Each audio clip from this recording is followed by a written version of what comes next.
Got him.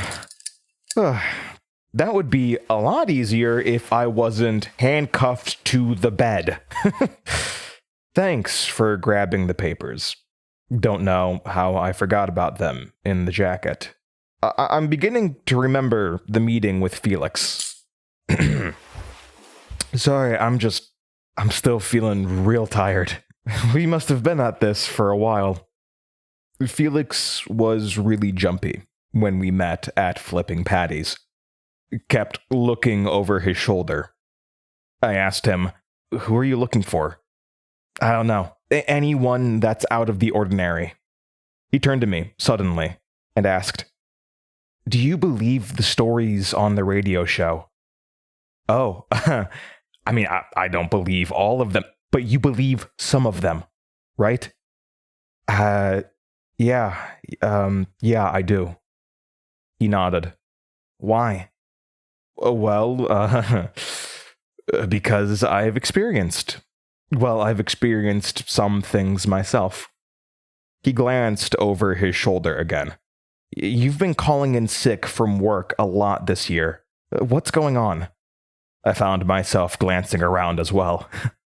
I wasn't sure how much I could trust Felix, but I had to trust someone other than Ariadne. Trying to find the answers of things that happened in my past. Been looking into it the last several months. Why the sudden interest? I blanked. Why had I begun the search a year ago? I went to the basement. That started it. But what had been the catalyst to make me go there in the first place? Therapy, I found myself saying. Maybe that was true. Not sure. Sounds right. Ariadne had been a factor, for sure. Felix just smiled, nodded. Suddenly, his face grew dark. Things are wrong here. Yeah, no kidding. I want to know why. Yep, same. Why the sudden interest, Felix? He didn't have to answer. I saw it on his face. Something happened to you too. His eyes said yes. I can't talk about it here. He handed me the papers and said he didn't want anybody listening in. I asked him, "Why me?" He just said, "Because I know you'll believe what's in here. And because some of it relates to you." What? Just read it. Please. I took the papers. And when I left the restaurant, I forgot about them. It's comforting to know someone else is looking into the crazy stuff that's happening. You know? When was that meeting? Was it recently? Anyway, Felix is really good with research. He was responsible for finding out a lot of information on the stories that were sent into the radio show. It has a knack for it. Helpful. So, I wonder what he's found.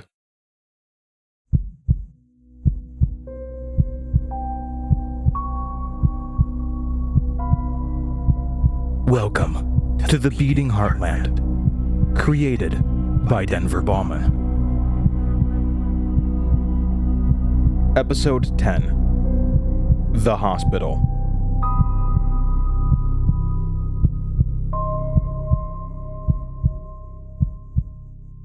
Alright, let's see what we got here.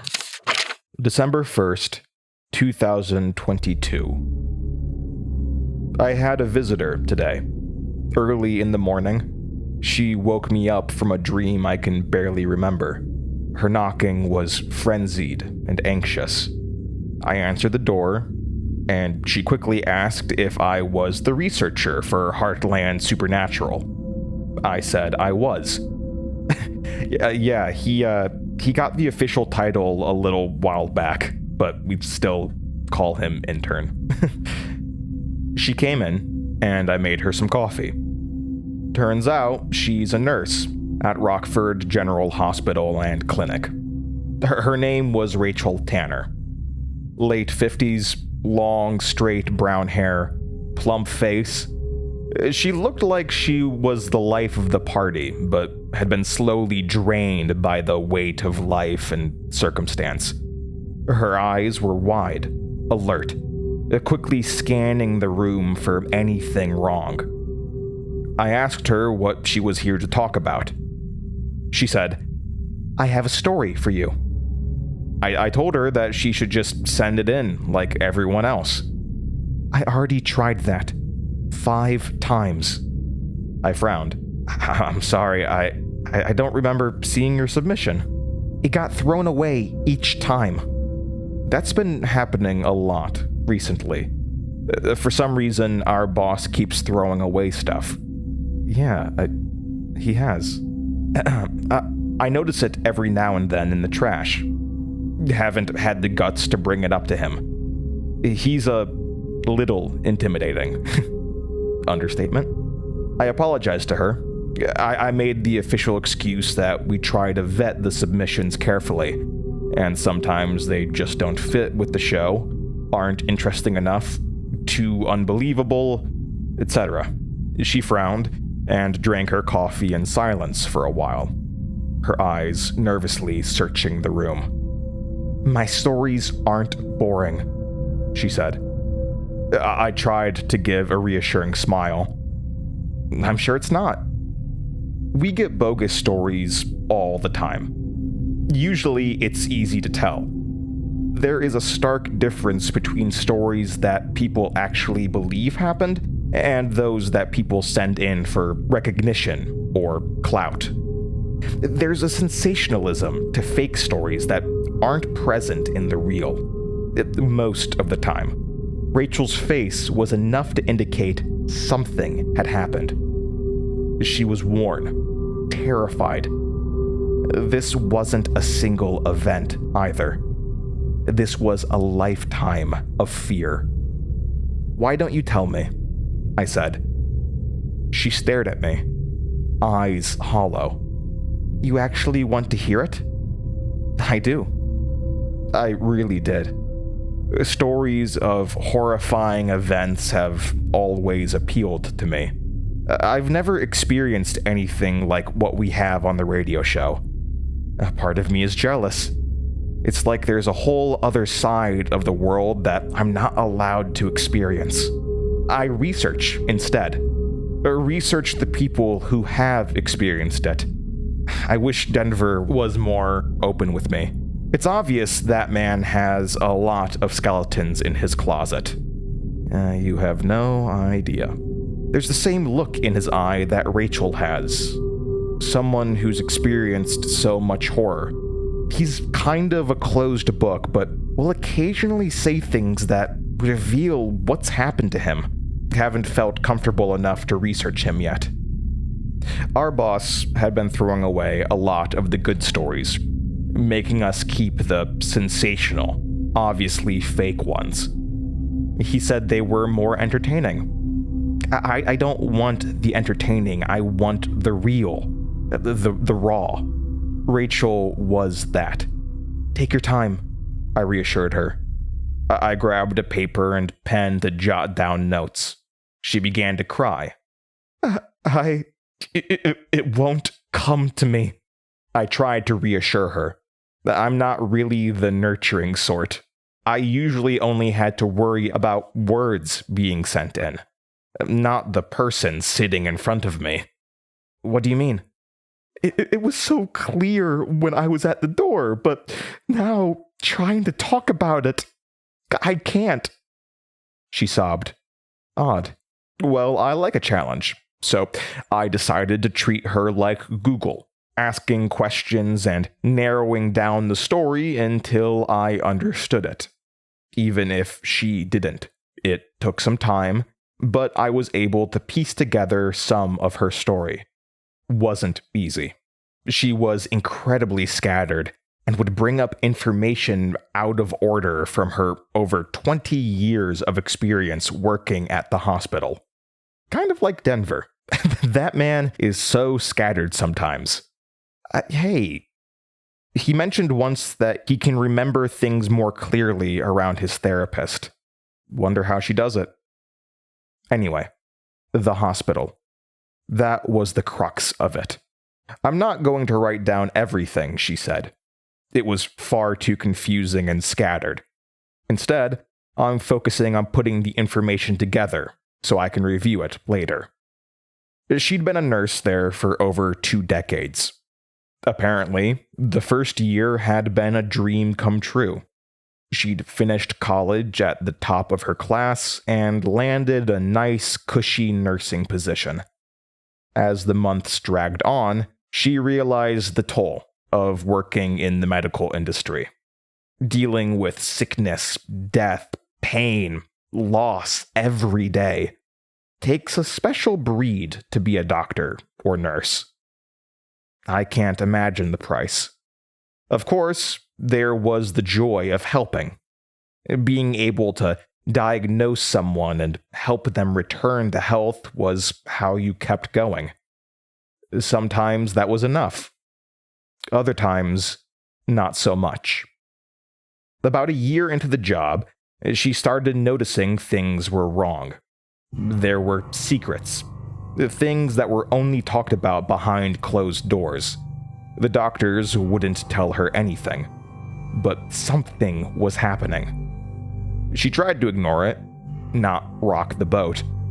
But that became hard when the miracle birth happened. About 20 to 25 years ago, a pregnant woman going into labor was admitted to the hospital.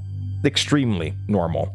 The woman looked familiar to Rachel, and she realized that she had been admitted just a few months prior. She had overdosed on sleeping pills while still carrying the baby.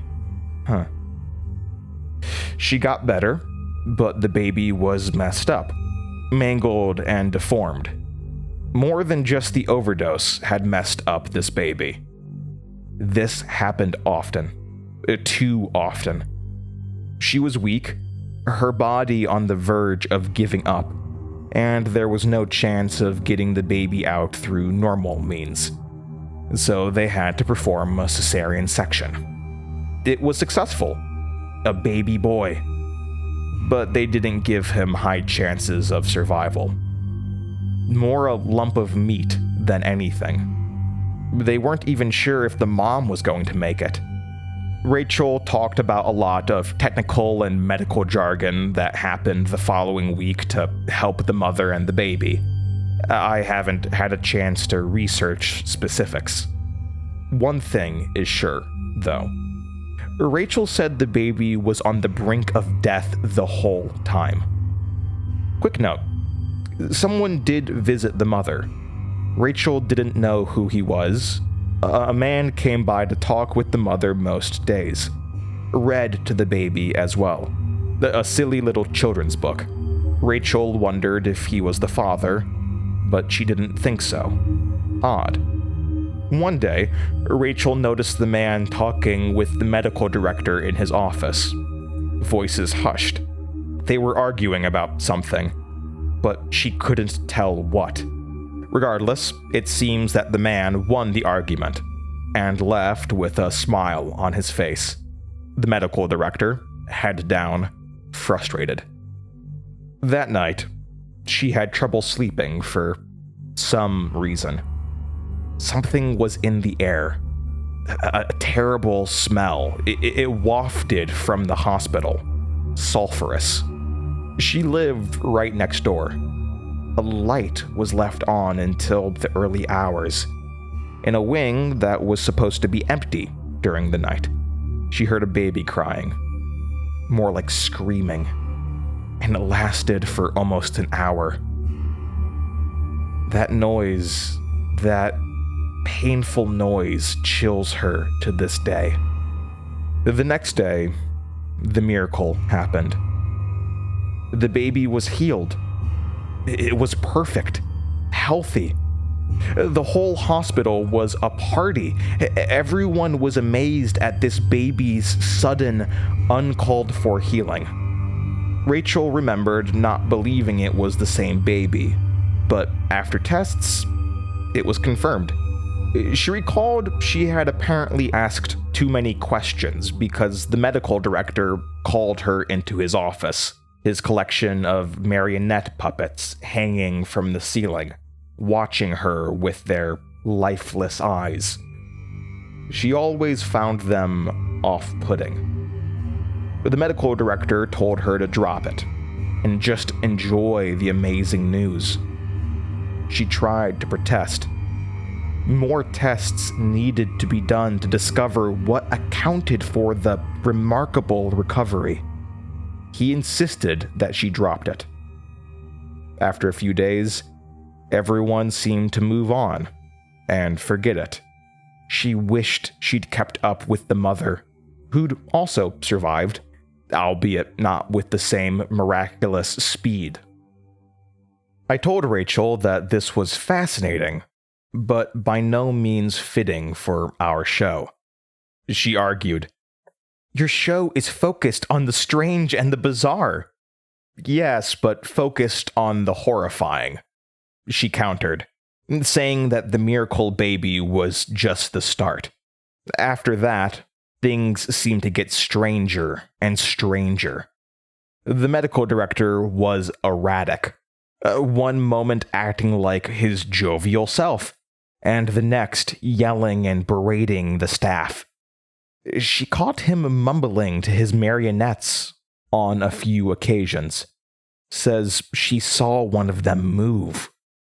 I chalk that up to paranoia, but who knows? The staff seemed to change on a weekly basis. Everyone complained about either a bad work environment or health issues.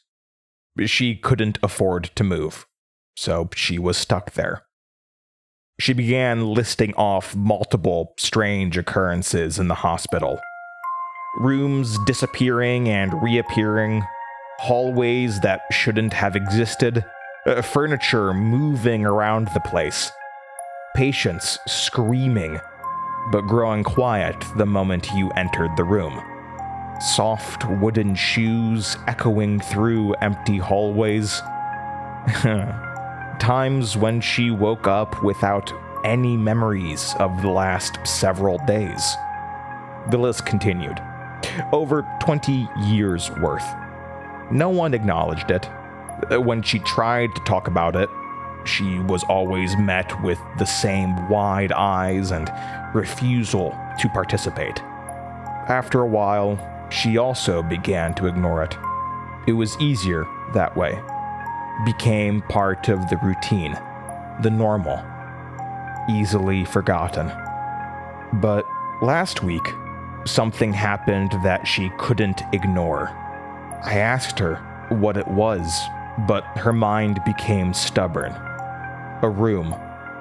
That was all she was able to get out. A room. Finally, she looked at me and said, "Come to the hospital. I'll show you." I, of course, agreed. Children's book. Man talking to mom.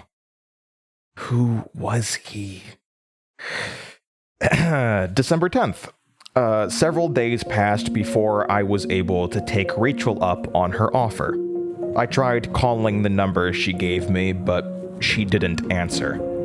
I called during work hours, so I chalked it up to that. I decided to go anyway. I arrived at the hospital a few minutes before closing. Not closing, I guess.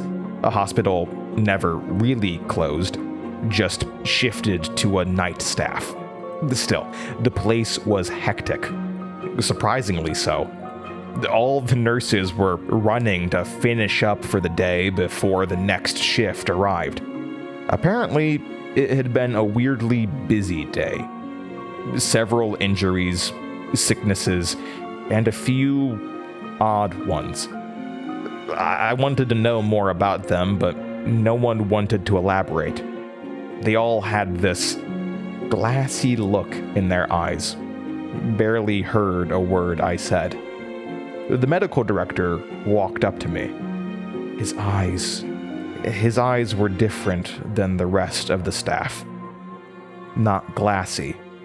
His body was relatively normal, if not a little too pristine. Sleeked back blonde hair, weirdly smooth face, from plastic surgeries, I assume, and perfectly ironed white clothes. His eyes, though, they stared at me, analyzed me. It twitched at every muscle movement, every shift of weight. It was unsettling. I was wearing clothes, but I don't think it mattered. Those eyes saw every little bit of me, every bone, every fiber.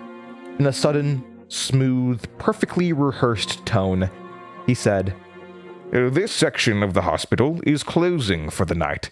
If you are here for visitation, come back tomorrow. If you are here due to ailment or likewise, I suggest you make your way to the ER." He analyzed my body again. "You're not here for an ailment." "No," I agreed. How did he know? I'm not here for visitation either. Rachel Tanner asked me to pick her up." I lied. The eyes twitched. Did they know I was lying? "Ah, I see. Very well. She's in the back." He pointed a slender finger behind him and motioned as he explained the route. "Can't miss it," he said, with a slowly widening smile. Thank you." I hurried past and towards where he'd said to go. I could feel the eyes on me the entire time. Very quickly, the hospital turned into a maze of hallways and rooms. What's worse, the rooms all looked the same. There isn't much variation in a hospital. At least, not this one. Endless white hallways. White rooms filled with the same white medical equipment. Even stranger, there were no patients in the rooms. I decided this was just because I wasn't on the floor or wing where the overnight patients were kept. Still, it felt weird not to see anyone. Regardless, I continued walking, hoping that Rachel was still there and hadn't left. Around the 45-minute mark, I heard a man's voice. Faint, but it was something. I arrived at a set of stairs, and the voice came from down below. I walked down the stairs and found myself at a set of double doors, the kind that had reinforced windows set in them. Inside, a faint light glowed. The medical director, Dr. Verdon Winster, I've come to find out, was inside the room and was the one talking. At first, I thought he was speaking to himself, or those, marionettes. But then I saw the body. Rachel Tanner was lying on an operating table. Her face, body, everything, bloody and lacerated. "You said too much, didn't you? It's okay. I forgive you. But we can't let you talk to the man now, can we? I can't let you reveal more of the secrets." Rachel moaned. She was still alive, somehow. "Shh. Don't speak. Not until I'm finished. I need to make you perfect this time. Too many thoughts still. We can fix that. What made you start remembering again? He was supposed to deal with the memories. Some of you keep slipping through the cracks and making things difficult. It's okay. I can fix you. I will fix all of you. My beautiful puppets." There was a sickening sound as he worked on her body. He blocked most of it from view, thankfully. "Perhaps it's time to work on everyone again. Make sure no one lets out a peep. Perfect little puppets." I slowly, quietly began walking back up the stairs. If those eyes saw me, I was dead. I knew it. Rachel let out a scream of pain. Shocked, I stumbled on the stairs. The eyes turned. They saw me. I ran as fast as I could. I didn't know where, but it didn't matter. I had to get away from those horrible eyes. I scrambled into a room, slammed the door shut, and blocked it with several boxes, turned to look around, and was met with the sight of about a dozen bodies. They hung there, arms tied up like puppets on a string, eyes lifeless, mouths drooped open, their bodies cut in various places, surgical cuts. One was in the lungs, another the neck, then the kidney. Some were missing a leg or an arm, yet another missing everything but the upper torso. I didn't throw up. It was too alien for me to even process. There was no blood. Too old for blood. The skin was gray and empty. Despite the fear, despite the stomach-churning revulsion, I hid in the room. Hid with the bodies. The flesh marionettes, waiting for the eyes to find me. They never came. After waiting for probably too long, I stood up and went to the door. As I did, the hair on the back of my neck prickled. The bodies were behind me, where I couldn't see them. I tried to shoo away the fear. If the bodies were going to do anything, they would have by now, surely. I turned to look at them. Were some of them positioned differently than they were? No. I quickly turned, opened the door. It led outside. I was outside, the moon covered by clouds. My car was in the parking lot. I quickly got in and drove away. But as I did, I took one last glance at the hospital. I noticed the different sections that operate all night. The ER buzzing with activity.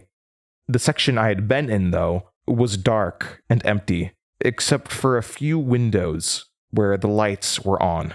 In one of them, he was there, the eyes watching me drive away. And they're still watching me. I can feel it. I retract my earlier statement. Sometimes the true stories are sensational, and sometimes they happened suddenly, without warning. December 13th. It's been a few days since I've written. After the events of the hospital, I began doing what I always do. I researched everything I could find about the hospital. Dr. Winster, the miracle baby incident, complaints from former employees. I tried to find whatever I could, but it wasn't enough. It wasn't nearly enough. The medical records were decidedly vague. As for the hospital, besides articles about malpractice and a few bad reviews from previous employees on LinkedIn, I wasn't able to find anything about the hospital that was especially helpful. Certainly not anything like the horrific events I saw that night. As for Dr. Winster, well, that was both easier and harder. He died the day after I saw him. Quietly in his bedroom. A peaceful death. Yeah, right. Several articles were written about him. A medical director of Rockford Hospital, dead peacefully in his sleep, December 11th. Thanks to the recent news on him, his life and practice became more readily searchable. Main thing to note here, though, before he began practicing medicine at the hospital, barely any records exist of him. College, birth, early life, none of it. There has to be more. Facts that haven't been erased from the internet. As for the strange story of the miracle baby, I was able to find a baby that met all the criteria. Most information on this has likewise been erased.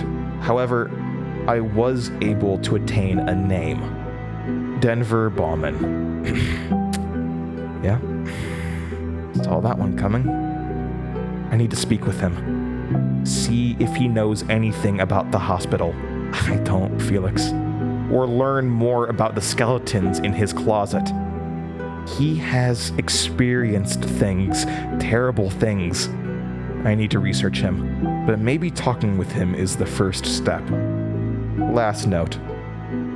Today I was at Walmart, and I was surprised when I noticed a woman who looked shockingly like Rachel. I waved to her, but she simply looked confused.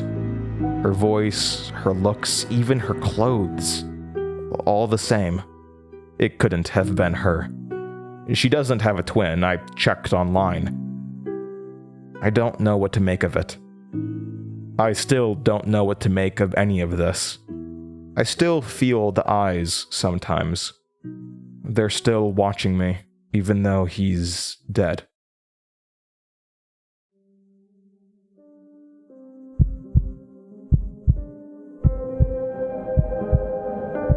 The Beating Heartland was written and performed by Denver Baughman.